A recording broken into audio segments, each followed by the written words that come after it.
RJD प्रमुख लालू प्रसाद यादव की बेटी रोहिणी आचार्य ने फिर एक बार बिहार के मुख्यमंत्री नीतीश कुमार पर बिना नाम लिए तंज कसा है। हाल ही में नीतीश कुमार ने एक बार फिर सार्वजनिक मंच से कहा था कि वे अब किसी अन्य राजनीतिक दल में नहीं जाएंगे। इस पर रोहिणी ने सोशल मीडिया प्लेटफॉर्म एक्स पर एक तीखा पोस्ट किया और बिना नाम लिए नीतीश कुमार पर निशाना साधा। रोहिणी ने अपने पोस्ट में लिखा कि कल तीज के दिन किसी ने फिर से झूठी कसम खाई, अब कहीं नहीं जाएंगे, तेरे नाम का ही सिंदूर लगाएंगे, तेरे साथ ही निभाएंगे। कौन विश्वास करेगा? जो करेगा वो धोखा खाएगा। ये बयान नीतीश कुमार के उस दावे पर सीधा तंज था जिसमें उन्होंने कहा था कि वे अब किसी अन्य गठबंधन में शामिल नहीं होंगे। दरअसल नीतीश कुमार पहले भी कई बार अपने राजनीतिक दल और गठबंधन बदल चुके हैं। लोकसभा चुनाव के दौरान भी उन्होंने मंच से प्रधानमंत्री नरेंद्र मोदी के सामने ये कहा था कि वे अब इधर उधर नहीं जाएंगे और एनडीए के साथ बने रहेंगे। हाल ही में भाजपा के राष्ट्रीय अध्यक्ष जेपी नड्डा की उपस्थिति में भी उन्होंने ये बयान दोहराया कि वे अब किसी और खेमे में नहीं जाएंगे। नीतीश ने अपने पुराने राजनीतिक फैसलों को गलती बताते हुए कहा कि पहले की सरकारें क्या करती थी, मुझसे 2 बार गलती हुई है कि मैं उनके साथ चला गया, लेकिन अब ऐसी गलती नहीं होगी। पहले वाले क्या करते थे? कुछ करते थे। अब आजकल मीडिया वाले आप लोग हैं, सबका खूब छपवैबे करते। हमसे गलती किया 2 बार, हम कभी उन लोगों को साथ किए और फिर बाद में हटा दिए। अब हम कभी इधर उधर नहीं जाएंगे। मेरा रिश्ता था 1995 से, तो बीच में कभी 2 बार इधर उधर हुआ, वो गलती हुई और अब कभी इधर उधर नहीं होगा। ये कभी कोई काम किया था जी लोग, लेकिन झूठे वो सबके पर्चा छपता रहता। हम आजकल देखते हैं बिहार के अखबार में, दिल्ली के अखबार में भी छपा रहता। हम लोग शुरू से ही स्वास्थ्य सेवाओं के सुधार में लगे हुए थे। एक तो यहाँ की बात हो गई, लेकिन एक बार जान लीजिए, स्वास्थ्य में जब हम लोग 2005 में आए थे तो क्या हाल था स्वास्थ्य व्यवस्था? हालत खराब थी। सरकारी अस्पतालों में डॉक्टरों की कमी थी, अस्पतालों में दवा एवं अन्य सुविधाएं भी कमी थी।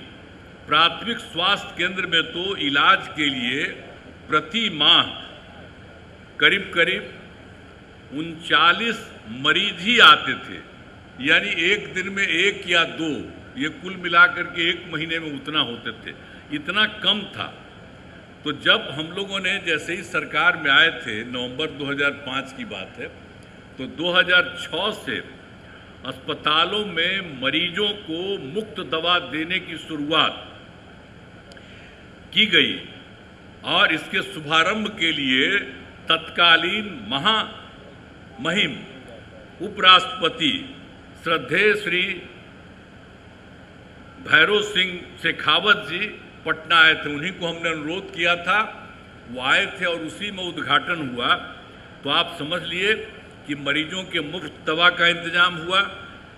तो ये सब काम शुरू कर दिया गया। साथ ही डॉक्टरों की बहाली की गई, अस्पतालों में डॉक्टरों की उपस्थिति सुनिश्चित कराई गई और मुफ्त स्वास्थ्य जांच, एम्बुलेंस की सुविधा की गई। ये सब काम कराया गया। अब सुविधाएं काफ़ी अच्छी हो गई है। अब जिसके कारण आप जानते हैं प्राथमिक स्वास्थ्य केंद्र, अभी जो आपको पहले बता रहे थे, प्राथमिक स्वास्थ्य केंद्र में 1 महीना में 39 मरीज, लेकिन अब इतना काम किया है कि प्राथमिक स्वास्थ्य केंद्र में हर महीने 11,000 से अधिक मरीज पहुंच रहे हैं। तो आप समझ लीजिए, आप पहले वाले क्या करते थे? कुछ करते थे। अभी तक जितना बढ़ाई दें, अब आजकल मीडिया वाले आप लोग हैं, सबका खूब छपवैबे करते। हमसे गलती किया 2 बार, हम कभी उन लोगों को साथ किए और फिर बाद में हटा दिए। अब हम कभी इधर उधर नहीं जाएंगे।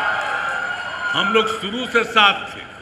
बताइए ना, मेरा रिश्ता था 1995 से, तो बीच में कभी 2 बार इधर उधर हुआ, वो गलती हुई और अब कभी इधर उधर नहीं होगा। लेकिन अगर देख लीजिए, कभी कोई काम किया था जी लोग, लेकिन झूठे वो सबके पर्चा छपता रहता। हम आजकल देखते हैं बिहार के अखबार में, दिल्ली के अखबार में भी छपा रहता। कोई काम किया है क्या? जो भी काम किया है हम ही लोग एक साथ थे, हम लोगों ने दोनों ने मिलकर के सारा काम किया है यहाँ, और उसी के चलते हुआ है लोग अपना इधर से उधर जो भी लिया। रोहिणी आचार्य ने इस पर तंज कसते हुए संकेत दिया है कि नीतीश कुमार के वादों पर भरोसा करना जोखिम भरा हो सकता है। ये पहली बार नहीं है जब रोहिणी ने नीतीश कुमार पर हमला किया हो। जब नीतीश महागठबंधन से अलग हुए थे तब भी रोहिणी ने तीखी प्रक्रियाएं भी दी थी। रोहिणी आचार्य राजनीति में सक्रिय है और सारण लोकसभा सीट से चुनाव भी लड़ चुकी हैं। हालांकि उस चुनाव में उन्हें बीजेपी के राजीव प्रताप रूडी से हार का सामना करना पड़ा था।